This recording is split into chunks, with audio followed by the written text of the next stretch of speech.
adressé également aux populations, mais également insister sur les stratégies mises en place par les autorités pour lutter contre la menace terroriste. Justement, quand vous parlez de nouvelles stratégies de l'État du Sénégal, c'est une stratégie mise en place par l'État du Sénégal ou bien c'est des conseils que vous donnez pour les autorités? Bon, vous savez, depuis 2001, au lendemain des attaques terroristes aux États-Unis, les attentats de World Trade Center, l'État du Sénégal a engagé des réformes sur le plan judiciaire. Je me rappelle, la première loi concernant la lutte contre le terrorisme en tant que telle a été présentée en 2007 par le ministre de l'Intérieur, l'ancien ministre de l'Intérieur, Cheikh Tidiane Sy. Des réformes ont été apportées et par la suite il y a des structures dédiées qui ont été créées vraiment pour prendre en charge cette question, cette problématique-là. Donc l'État du Sénégal de ce point de vue-là a fait beaucoup d'efforts en termes de réforme, en termes de recrutement, en termes d'acquisition de matériel, en termes de formation et de coopération avec les autres pays partenaires pour lutter contre la menace.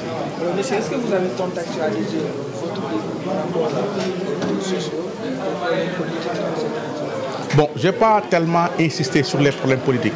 J'ai juste insisté sur le fait que la menace terroriste ou la violence de manière générale concerne exclusivement les jeunes. Et les jeunes également sont non seulement ciblés par les recruteurs terroristes, mais également les jeunes sont ciblés par les acteurs politiques qui les enrôlent dans leurs manifestations. Et le terrorisme, à chaque fois quand on parle de terrorisme, les gens pensent à l'islam, mais il y a un terrorisme par rapport au discours politique, il y a un terrorisme par rapport au comportement de certains jeunes, il y a un terrorisme parce que le terrorisme c'est tout acte qui empêche au bon fonctionnement des institutions et qui installe la terreur dans la société. Donc c'est de ce point de vue-là, que j'ai voulu quand même faire ce livre-là pour, comme je l'ai dit tout à l'heure, mobiliser et sensibiliser les populations. Justement, vous pouvez revenir un peu sur les différentes parties. Oui, en fait, d'abord, je suis parti d'un constat, c'est-à-dire que le niveau de pauvreté dans certaines régions au Sénégal, surtout les régions qui sont situées au niveau des frontières, et cette pauvreté-là a créé un basculement des populations, surtout des jeunes, vers les centres urbains comme Dakar et Thiès.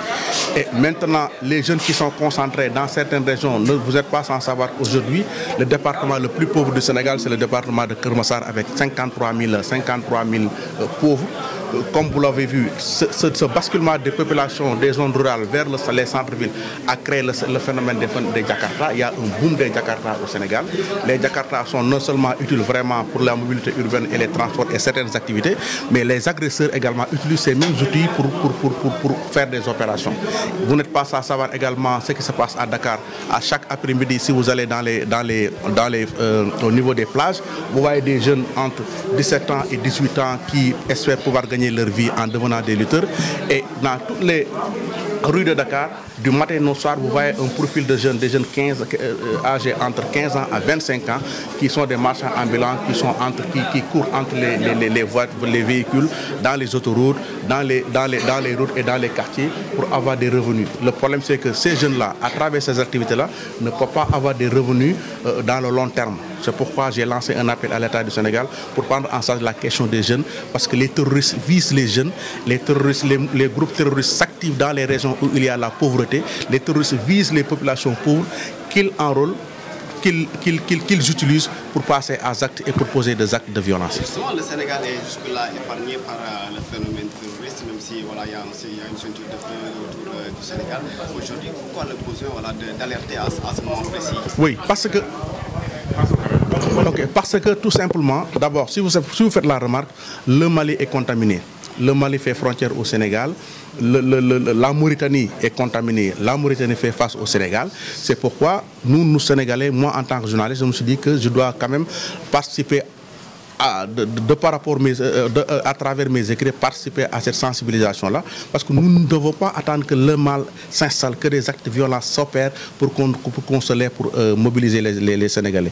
Pour nous, nous devons lancer des anticipations par l'écrit, impliquer les médias, la société civile, impliquer tout le monde pour que les gens soient conscients de la menace et que les populations puissent être impliquées dans la stratégie, que ça soit en tout cas une dynamique nationale. Parce que ce qui s'est passé au Mali, ce qui s'est passé en Mauritanie ou ailleurs, peut bien se passer au Sénégal. Ce n'est pas votre premier livre sur la question, pourquoi insister toujours sur la... Oui, en fait, j'avais écrit mon premier livre, c'était Criminalité organisée dans le Sahel, utilisation des numériques et politiques de prévention. Parce que là, j'avais remarqué effectivement que les jeunes, comment les outils numériques, comment les applications, les téléphones portables, les ordinateurs sont utilisés par des individus pour commettre des délits, pour commettre des fautes, pour commettre du mal.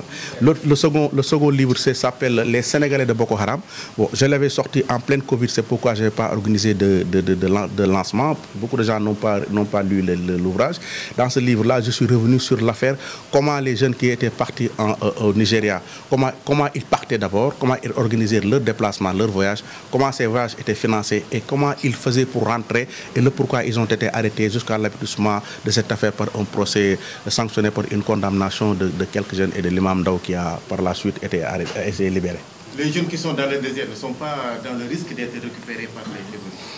Bon, vous savez, la plupart des jeunes qui sont dans le désert, ils sont plus, je pense, intéressés par le voyage, par l'immigration clandestine. Donc, mais le problème, ce n'est pas de mettre l'accent sur ceux qui sont dans le désert. Là, le problème, c'est d'essayer de voir le pourquoi ils quittent chez eux pour traverser le désert pour aller vers d'autres pays. Donc, c'est une question qui touche l'immigration clandestine et je l'ai bien détaillé dans mon premier ouvrage. Alors, monsieur, est-ce que vous pouvez revenir sur les principaux facteurs du terrorisme?